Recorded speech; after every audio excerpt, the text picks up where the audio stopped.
Nagbabalik ang PTV Balita ngayon. Nakahanda ang National Food Authority na magbigay ng tulong sa mga lugar na apektado ng bagyong Dante at Habagat.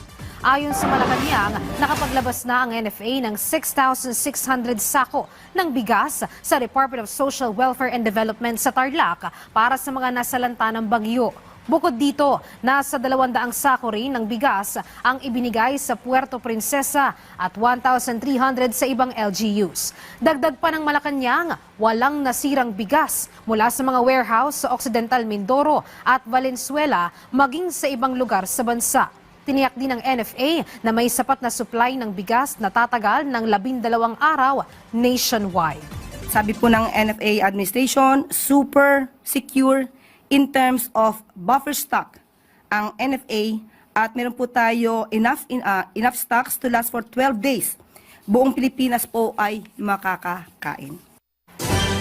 Sa Occidental Mindoro, aabot sa 160 na pamilya ang lubhang naapektuhan ng habagat na nabigyan ng food packs ng pamahalaan. Kabilang sa mga ito ang mga nananatili sa mga evacuation centers sa Barangay Wawa, Armado at poblasyon sa bayan ng Abra de Ilog. Sa ngayon, patuloy ang pamamahagi ng mga food packs para sa iba pang naapektuhan sa ibang bayan.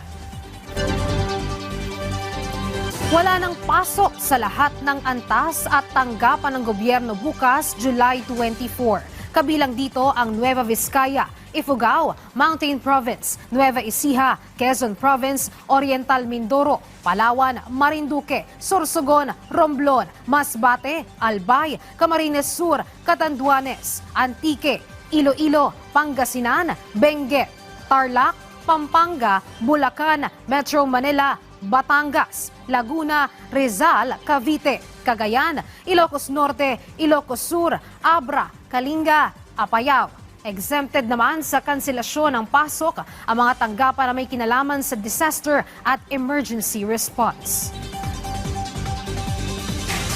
Samantala, alamin naman natin ang ibang balita sa PTV Davao mula kay Jay Laga.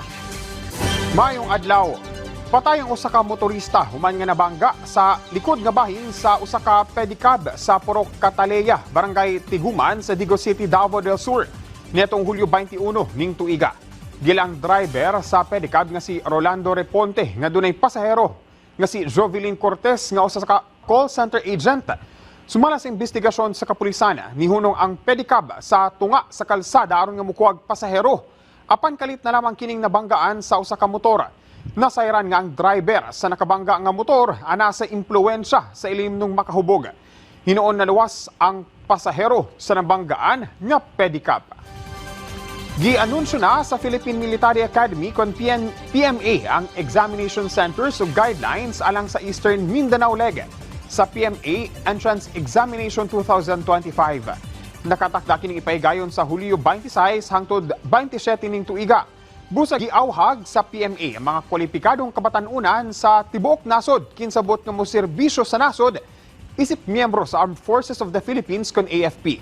Ana sa 8 ka exam centers ang gibutang sa managlaing bahin sa Eastern Mindanao, kinigilangkuban sa Bayugan City, Surigao City sa Region 13, General Santos City sa Region 12, Cagayan de Oro City sa Region 10 ug Davao City, Mati City, Tagum City ug Digo City sa Region 11. Alang sa mga interesado nga mag-apply, mamahimo nga bisitahon ang website sa PMA nga www.pma.edu.ph